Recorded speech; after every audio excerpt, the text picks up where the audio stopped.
धन्यवाद, धन्यवाद, धन्यवाद, धन्यवाद। महान पिता परमेश्वर, हम आपका धन्यवाद करते हैं आपके महान प्रेम और उस अनुग्रह के लिए जो प्रत्येक मनुष्य पर, जब वो पापी ही होता है तब भी आपका अनुग्रह उस पर बना रहता है, ताकि प्रभु आपके अनुग्रह के द्वारा वो पापों से छूटकर आपकी संतान कहलाए और पवित्र आत्मा के द्वारा वो आपके बेटे के रूप में बदल दिया जाए, उसका जीवन आपकी महिमा में आगे बढ़े, ताकि इस धरती पर सब लोग देखें कि परमेश्वर की संतान कौन है और कैसे है। हे पिता परमेश्वर, आपके महान कार्य जो हमारे जीवन में पवित्र आत्मा के द्वारा आप पूर्ण करते हैं, उसके लिए हम बहुत धन्यवाद करते हैं। चाहते प्रभु सारी महिमा आपको मिले, क्योंकि सब कुछ के करने वाले आप हैं। और धन्यवाद और आदर के साथ हम इस प्रार्थना को आपके इकलौते पुत्र प्रभु यीशु मसीह के नाम से, आमीन। सबको जय मसीह की। परमेश्वर का बहुत धन्यवाद करते हैं, क्योंकि परमेश्वर बहुत महान है, और इतना महान जितना कि हमारे विचार में कभी उसको ऐसा महान कभी समझ भी नहीं सकते, लेकिन उसकी महानता का हम पूरा वर्णन भी नहीं कर सकते हैं। हमारी उतनी सीमा है, जितना हम उसे जानते हैं उतनी ही महानता हमको समझ में आती है, लेकिन परमेश्वर हमारी समझ से कहीं आगे बहुत महान है और बहुत बड़ा है। वाचा के संदूक के ऊपर जो ढकना, प्रायश्चित का ढकना लगाया जाता था, जिसे अनुग्रह का सिंहासन भी कहते हैं, इंग्लिश में उसको मर्सी सीट बोलते हैं, ये प्रायश्चित का ढकना। आज हम इसके विषय में कुछ जानकारियाँ जो इससे जुड़ी हुई थी और जो नए नियम में प्रभु यीशु मसीह के साथ इसको कनेक्ट करके दिखाता है, उसे हम देखेंगे। वाचा के संदूक के ऊपर प्रायश्चित का ढकना बनाना और उसे संदूक के ऊपर रखना, ये आज्ञा मूसा को दी थी परमेश्वर ने, और जो उसको दिखाया गया था उसी के अनुसार बनाना था। और इसलिए निर्गमन की पुस्तक उसके 25 अध्याय के 17 पद से मैं फिर आपके बीच में पढ़ूंगा। फिर चोखे सोने का एक प्रायश्चित का ढकना बनवाना, उसकी लंबाई 2.5 हाथ और चौड़ाई 1.5 हाथ की हो, और सोना ढाल कर 2 करूब बनवा कर प्रायश्चित के ढकने के दोनों सिरों पर लगवाना, एक करूब एक सिरे पर और दूसरा करूब दूसरे सिरे पर लगवाना, और करूबों को और प्रायश्चित के ढकने को एक ही टुकड़े से बनाकर उसके दोनों सिरों पर लगवाना। उन करूबों के पंख ऊपर से ऐसे फैले हुए बने कि प्रायश्चित का ढकना उनसे ढपा रहे, और उनके मुख आमने सामने और प्रायश्चित के ढकने की ओर रहे, और प्रायश्चित के ढकने को संदूक के ऊपर लगवाना। और जो साक्षी पत्र मैं तुझे दूंगा उसे संदूक के भीतर रखना, मैं उसके ऊपर रहकर तुझसे मिला करूंगा, और इजराइलियों के लिए जितनी आज्ञाएं मुझे तुझको देनी होंगी, उन सबों के विषय में प्रायश्चित के ढकने के ऊपर से और उन करूबों के बीच में से जो साक्षी पत्र के संदूक पर होंगे तुझसे वार्तालाप किया करूंगा। परमेश्वर बातचीत करना चाहता था, सबसे नहीं, केवल मूसा को परमेश्वर ने इस लायक बना लिया था कि वो परमेश्वर की उपस्थिति में परमेश्वर की बात के साथ बातचीत कर सकता था, और उसके द्वारा परमेश्वर ने अपने निवास स्थान के लिए ये निवास तैयार करवाने के लिए काम किया, और उसके द्वारा परमेश्वर ने अपने आप को इस धरती पर के निवास करने के लिए उस तंबू का निर्माण करवाया, और जिसमें परमेश्वर का आत्मा वास करता था। और इस प्रकार ताकि परमेश्वर की उपस्थिति मनुष्यों के बीच में निवास करे। इसमें ध्यान देने वाली बात यह है कि ये प्रायश्चित का ढकना शुद्ध सोने का बना था, और उसके ऊपर दोनों किनारों पर 2 कुरूब या फरिश्ते बने थे। इसे अनुग्रह का सिंहासन भी कहते हैं। संदूक के भीतर जो वाचा की पटियाएं रखने को कही थी, वो पटियाएं वो नहीं थी जो मूसा ने तोड़ दी थी, बल्कि ये वो पटियाएं थी जिसे परमेश्वर ने कहा था कि मैं दूंगा। और ये बात निर्गमन 25 अध्याय में 2 बार बोली। एक बार संदूक बनाते समय जब उसने बोला था कि उसके भीतर वो पटियाएं रखना जो मैं दूंगा, उसके बाद साक्षी पद प्रायश्चित का ढकना बनने के समय भी उसको फिर बताया 21वें पद में कि मैं तुम्हें जो पटियाएं दूंगा उसे उसमें रखना। 2 बार रिपीट किया इस बात को।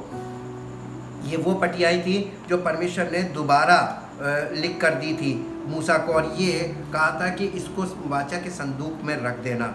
इसमें इसके पीछे परमेश्वर की एक मंशा प्रकट है, वो ये कि इस बात को दर्शाता है कि यीशु मसीह ही है जो परमेश्वर की आज्ञाओं को मनुष्यों के मनों पर लिखेगा पवित्र आत्मा के द्वारा, ताकि कोई उन आज्ञाओं को ना तोड़े। दूसरा कुरिन्थियों 3 अध्याय के 3 पद में हम चल के देखेंगे, जहाँ पर इस प्रकार से पौलुस के द्वारा पवित्र आत्मा ने पत्री में ऐसा लिखा। दूसरा कुरिन्थियों 3 अध्याय और उसके 3 पद में यहाँ पर लिखा हुआ है, ये प्रकट है कि तुम मसीह की पत्री हो, जिसको हमने सेवकों के समान लिखा, और जो स्याही से नहीं परंतु जीवते परमेश्वर के आत्मा से, पत्थर की पटियों पर नहीं परंतु हृदय की मांस रूपी पटियों पर लिखी हुई हैं। हमारे हृदय पर पवित्र आत्मा परमेश्वर की उन आज्ञाओं को और उसकी इच्छा को लिख देता है। इब्रानियों की पत्री 8 अध्याय के 9-10 पद में फिर से इस बात का वर्णन हम देखेंगे। यहाँ पर फिर लिखा हुआ है, परमेश्वर की योजना है ये 8 अध्याय के 9 और 10 पद में, ये उस वाचा के समान ना होगी जो मैंने उनके बाप दादों के साथ उस समय बांधी थी, जब मैं उनका हाथ पकड़कर उन्हें मिस्र देश से निकाल लाया, क्योंकि वे मेरी वाचा पर स्थिर ना रहे, इसलिए मैंने उनकी सुधि ना ली। प्रभु यही कहता है। फिर प्रभु कहता है कि जो वाचा मैं उन दिनों के बाद इजराइल के घराने के साथ बांधूंगा, वो ये है कि मैं अपनी व्यवस्था को उनके मनों में डालूंगा और उसे उनके हृदयों पर लिखूंगा, और मैं उनका परमेश्वर ठहरूंगा और वे मेरे लोग ठहरेंगे। यहाँ पर परमेश्वर ये इस बात को प्रकट कर दिया कि प्रभु यीशु मसीह के द्वारा जो कार्य हमारे जीवन में पूर्ण होना है, वो ये कि परमेश्वर की विधियाँ और उसकी आज्ञाएं हमारे हृदय पर पवित्र आत्मा के द्वारा लिखी जाती हैं। इसलिए पवित्र आत्मा का कार्य हमारे जीवन में होना अत्यंत आवश्यक है। यीशु मसीह ने अपने जीवन काल में व्यवस्था का आदर करते हुए उसे अपने जीवन में आदरपूर्वक सिद्ध किया।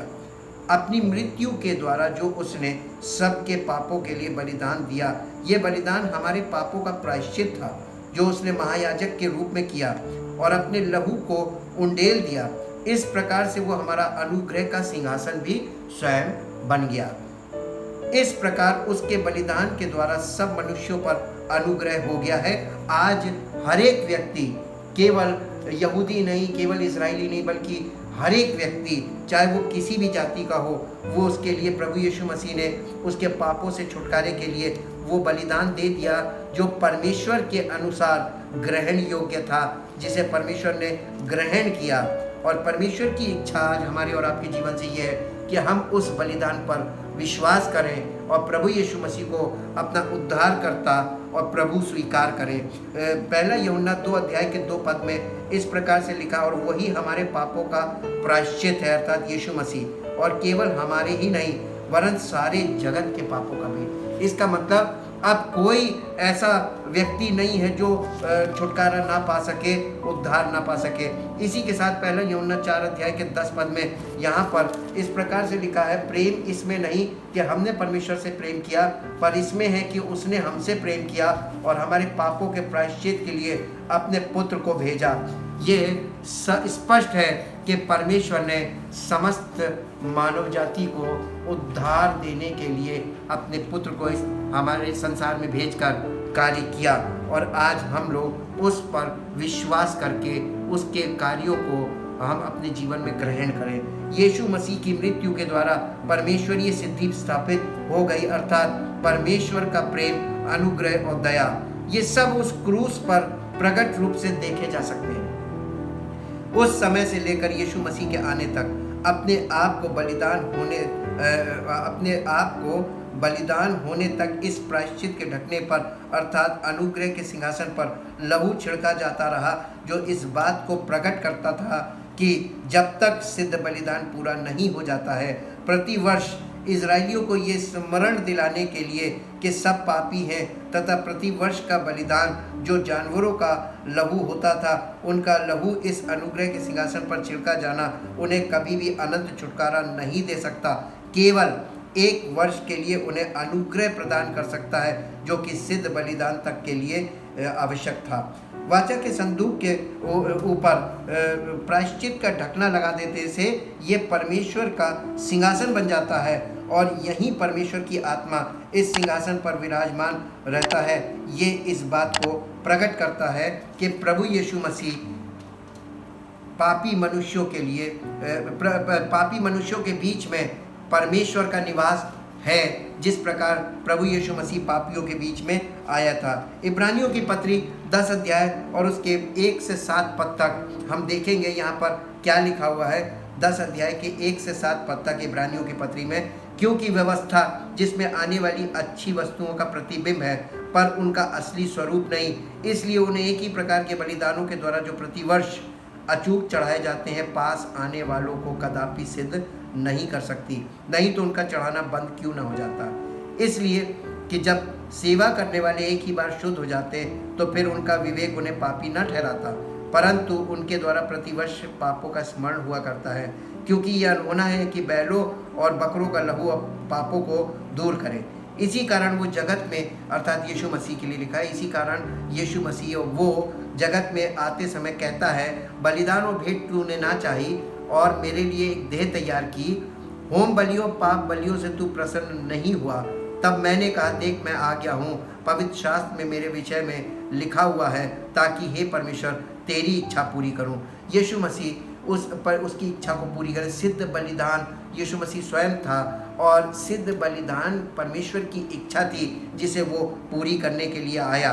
और फिर इसके 10 अध्याय के 11 पद से पढ़ते हैं, हर एक याजक तो खड़े होकर प्रतिदिन सेवा करता है और एक ही प्रकार के बलिदान जो पापों को कभी दूर नहीं कर सकते बार बार चढ़ाता है, परंतु ये व्यक्ति अर्थात यीशु मसीह तो एक पापों के बदले एक ही बलिदान सर्वदा के लिए चढ़ाकर परमेश्वर के दाहिने जा बैठा और उसी समय से इसकी बाट जो रहा है कि उसके बैरी उसके पांव के नीचे की पीढ़ी बने, क्योंकि उसने एक ही चढ़ावे के द्वारा उन्हें जो पवित्र किए जाते हैं सर्वदा के लिए सिद्ध कर दिया है। और पवित्र आत्मा भी हमें यही गवाही देता है। पवित्र आत्मा की गवाही हमारे जीवन में पूरी होनी चाहिए। जब वो आएगा तो हमें प्रभु यीशु मसीह के इस बलिदान को, जो उसने हमारे लिए सब कुछ पूर्ण कर दिया है ताकि हम परमेश्वर की उपस्थिति में जाएं, इसी के लिए इस कार्य को परमेश्वर ने किया और यहाँ वहाँ पर इसका प्रगटीकरण उस तंबू में हमको देखने को मिलता। परमेश्वर ने मूसा को बताया था कि मैं यहीं पर रहकर तुमसे मिला करूँगा तथा तुमसे बातें किया करूँगा, अर्थात कब कब क्या क्या करना होगा सब तुम्हें बताया करूँगा। परमेश्वर का आत्मा आरंभ से मनुष्य के साथ निवास करना तथा उसे सच्चाई के मार्ग में उसकी अगुवाई करना चाहता है। जैसा कि भजन संहिता की पुस्तक में दाऊद ने लिखा, भजन संहिता 32 अध्याय और उसके 8 पद में इस प्रकार से दाऊद ने कहा, भजन संहिता 32 अध्याय के 8 पद में, और ये हमारे और आपके लिए भी लागू था। परमेश्वर यूं चाहता है कि परमेश्वर के विषय में दाऊद कहने लगा, मैं तुझे बुद्धि दूंगा। ये परमेश्वर कह रहा है, मैं तुझे बुद्धि दूंगा और जिस मार्ग में तुझे चलना होगा उसमें तेरी अगुवाई करूंगा। परमेश्वर हमें और आपको केवल बुद्धि नहीं देना मांगता, बल्कि हमारे बुद्धि इसलिए देना मांगता है ताकि वो हमारी अगुवाई करे। हमारे जीवन में परमेश्वर अपनी बुद्धि हमें देता है और उस बुद्धि में चलने के लिए, उसको समझने के लिए हमें हमारी अगुवाई करता है अपनी पवित्र आत्मा के द्वारा। और मैं तुझ पर कृपा दृष्टि रखूंगा और सम्मति दिया करूंगा। यहाँ पर परमेश्वर अपनी उस इच्छा को प्रकट कर रहा है जिसको उसने यीशु मसीह के द्वारा हमारे जीवन में पूर्ण किया, अर्थात पवित्र आत्मा की अगुवाई हमको मिलने पाई। और नीति वचन की पुस्तक, ये वो बातें थीं जो पुराने नियम में लोगों को समझदारी से चलना भी सिखाती थी और परमेश्वर पे भरोसा रखना भी सिखाती थी। नीति वचन की पुस्तक 3 अध्याय और उसके 3 अध्याय के 4 पद में, 3 अध्याय का 5 पद यहाँ इस प्रकार से लिखा है, तू अपनी समझ का सहारा ना लेना वरन संपूर्ण मन से यहोवा पर भरोसा रखना, उसी को स्मरण करके सब काम करना, तब वो तेरे लिए सीधा मार्ग निकालेगा। अपनी दृष्टि में बुद्धिमान ना होना, यहोवा का भय मानना और बुराई से अलग रहना। ऐसा करने से तेरा शरीर भला चंगा और तेरी हड्डियां पुष्ट रहेंगी। और अपनी भूमि की सारी पहली उपज देकर यहोवा की प्रतिष्ठा करना। इस प्रकार तेरे खत्ते भरे पूरे रहेंगे और तेरे रसकुंडों से नया दाख मधु उमड़ता रहेगा। और यहाँ पे लिखा है, हे मेरे पुत्र, यहोवा की शिक्षा से मुंह ना मोड़ना, और जब वो तुझे डांटे तब तू बुरा ना मानना, क्योंकि यहोवा जिससे प्रेम रखता है उसको डांटता है, जैसे कि बाप उस बेटे को जिसे वो अधिक चाहता है। ये बुद्धि की बातें थी और समझदारी के लिए हमको बताई जा रही थी पवित्र आत्मा के द्वारा, हमको कैसे उसकी अगुवाई में चलना है। परमेश्वर की इस योजना को यीशु मसीह के बलिदान के द्वारा सब मनुष्यों के लिए पूरा करने के लिए ही पवित्र आत्मा का दान हमें दिया गया है, क्योंकि प्रभु यीशु मसीह ने ऐसा कहा। यूहन्ना रचित सुसमाचार उसके 16 अध्याय के 13 पद में यीशु मसीह ने भी हम अपने चेलों से कहा था, 16 अध्याय, आज हमारी लिए ये बातें समझदारी के रूप में हमारे सामने वचन में लिखी हुई हमें दिखती हैं। 13 पद में, परंतु जब वो अर्थात सत्य का आत्मा आएगा तो तुम्हें सब सत्य का मार्ग बताएगा, क्योंकि वो अपनी ओर से ना कहेगा, परंतु जो कुछ सुनेगा वही कहेगा और आने वाली बातें तुम्हें बताएगा। ये पवित्र आत्मा की अगुवाई के लिए उसने बोला था कि वो आएगा, वो मेरी बातें तुम्हें बताएगा। हम परमेश्वर की बातों को कभी भी प्राप्त नहीं कर सकते और कभी भी उसकी सच्चाई को नहीं जान सकते जब तक कि पवित्र आत्मा हमें ना बताए। वही हमारी अगुवाई करता आत्मिक जीवन में। इसका अर्थ ये हुआ कि प्रत्येक मनुष्य पहले तो शारीरिक दशा में है और परमेश्वर आत्मा है। हमें आत्मा से संबंधित बातें अर्थात आत्मिक बातें कैसे समझ आ सकती हैं, और मनुष्य की आत्मा मृतक अवस्था में है। उसका कारण आदम की संतान होने के कारण, हमारी उत्पत्ति पाप की दशा में होने के कारण है। परमेश्वर को अपने पुत्र को भेजकर पाप से छुटकारे का कार्य पहले करना आवश्यक था, ताकि मनुष्य की आत्मा में जीवन आ जाए, अर्थात मनुष्य की आत्मा जीवित हो जाए। और पवित्र आत्मा जो जीवन का आत्मा है, उसके द्वारा प्रत्येक मनुष्य जीवन पाए। और पवित्र आत्मा की अगुवाई में चलने का अर्थ है परमेश्वर की उपस्थिति में चलना और जीवन जीना। अतः अनुग्रह के सिंहासन का अर्थ समझना कठिन है, जो कि आत्मिक रूप से उसका अर्थ पौलुस ने रोमियो 3 अध्याय उसके 25 पद में बताया है। जो बताया है यहाँ ऐसा लिखा है कि जिसे परमेश्वर ने सबके सामने उसके लहू के कारण हम सब के लिए प्रायश्चित का लहू ठहराया है। और आप ठहराया है। और आप अगर ध्यान दें कि जब तक बलिदान का लहू अनुग्रह के सिंहासन पर छिड़का जाना छुटकारे को दिखाता है, इसीलिए इसे प्रायश्चित का ढकना कहा जाता है। अतः यीशु मसीह के बलिदान पर विश्वास करने से हमें अनंत छुटकारा मिल जाता है, और साथ में परमेश्वर ने हमें ग्रहण किया है। इसे पवित्र आत्मा के दान के द्वारा अपनी उपस्थिति तक पहुंचने के लिए प्रबंध कर दिया हमारे जीवन में। हम इस तरीके से इस बात को जान सकते हैं अपने जीवन में। यह अनुग्रह का सिंहासन परमेश्वर के विश्राम का स्थान कहलाता है। ये विश्राम का अर्थ ये नहीं कि जैसे कोई थक कर बैठ जाता है और विश्राम करना चाहता है। यहाँ विश्राम का अर्थ ये है कि जब तक मसीह का कार्य पूर्ण ना हो जाए तब तक ठहरे रहना, जैसा कि इब्रानियों की पत्री और उसके 4 अध्याय में परमेश्वर के वचन में नए नियम में लिखा हुआ है।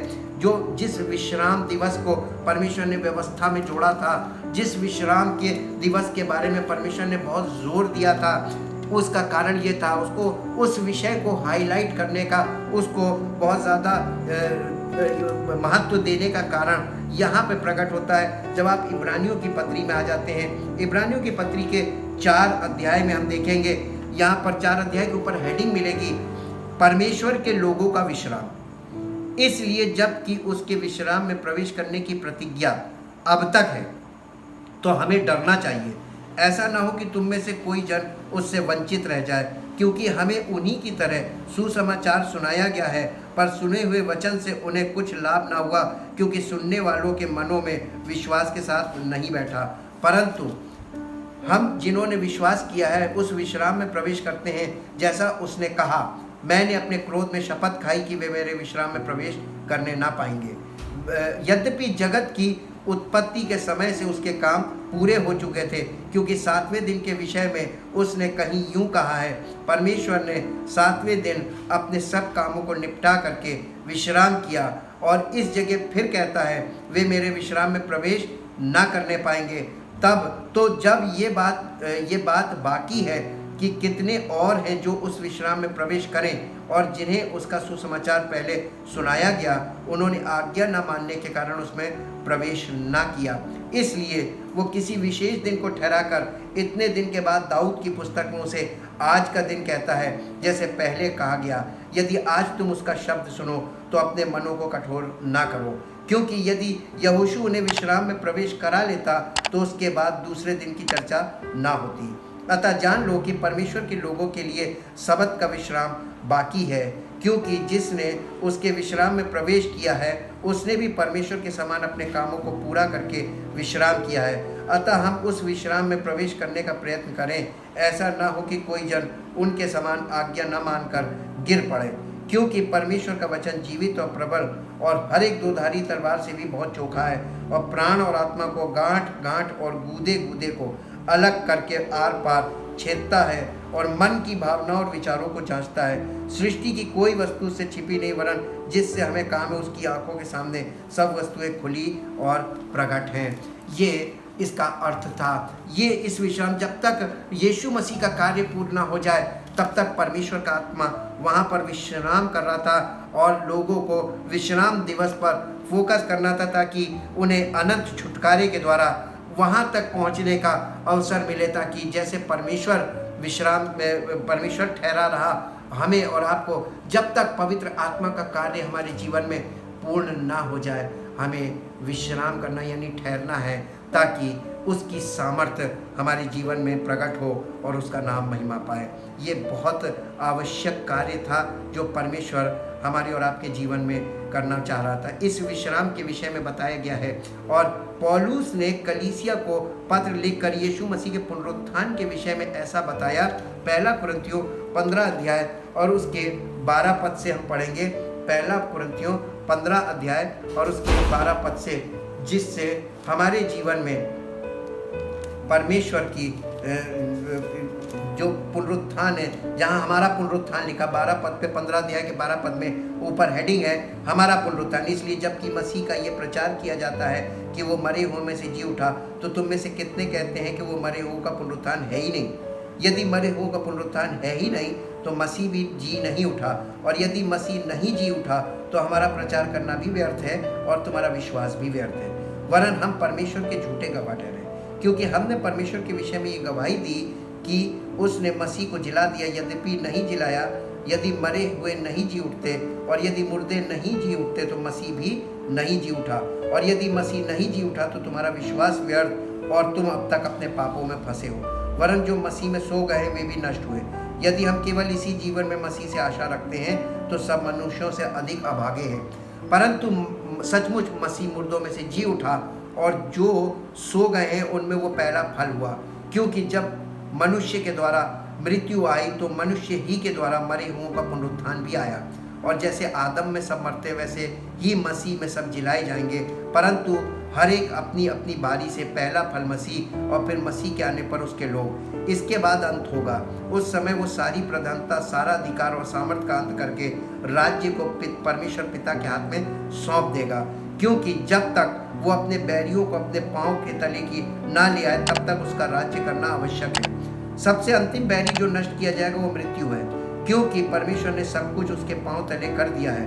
परंतु जब वो कहता है कि सब कुछ उसके अधीन कर दिया गया है तो प्रत्यक्ष है कि जिसने सब कुछ उसके अधीन कर दिया वो आप अलग रहा, और जब सब कुछ उसके अधीन हो जाएगा तो पुत्र आप भी उसके अधीन हो जाएगा, जिसने सब कुछ उसके अधीन कर दिया, ताकि सब में परमेश्वर ही सब कुछ हो। इसका मतलब परमेश्वर पिता विश्राम कर रहा है और उसने इस समय पुत्र के अधीन सब कुछ कर दिया है, और पुत्र ही के द्वारा इस सृष्टि पर सब मनुष्यों का न्याय होगा। उसी के द्वारा उद्धार भी है, उसी के द्वारा हमारा न्याय भी होगा। हम परमेश्वर का बहुत धन्यवाद करते हैं, उसके महान कार्य जो हमारे जीवन में वो अपने पुत्र के द्वारा करना था उसे उसने किया। जब हमें ये प्रकट हो चुका है कि प्रभु यीशु मसीह ही है जो हमें और आपको परमेश्वर तक पहुंचा सकता है, तो आइए हम अपने शरीर, प्राण और आत्मा को उसको समर्पित करें, ताकि वो अपनी पवित्र आत्मा के द्वारा हमारे जीवन को परिवर्तित करके परम पिता से हमें मिलाए और हमें वो सब कुछ मिल सके, जो परमेश्वर उन्हें जिन्हें वो ग्रहण कर लेता है दे देता है। आइए हम परमेश्वर का बहुत धन्यवाद करें उसके उस उद्धार के कार्य के लिए जो पुत्र के द्वारा उसने हमारे लिए किया है, और पवित्र आत्मा के द्वारा वो कार्य हमारे जीवन में सिद्ध करना चाहता है। अपने आप को समर्पित करें। हे परमपिता परमेश्वर, आज हम सब लोग अपने जीवन का समर्पण देह प्राण आत्मा सहित आपके सामने करते हैं, ताकि आपकी मर्जी हमारे जीवन में अक्षरशः पूरी हो और आपकी योजनाएं हमारे जीवन में लागू हों, आपका राज्य हमारे अंदर आए और आपके राज्य में हम बढ़े और हमारे अंदर आपका राज्य बढ़े, हमारा जीवन आपकी महिमा का कारण हो। और प्रभु सारा आदर सारी महिमा आपको मिले। इस प्रार्थना को आपके इकलौते पुत्र प्रभु यीशु मसीह के पवित्र नाम से मांगते हैं, आमीन। सबको जय मसीह की।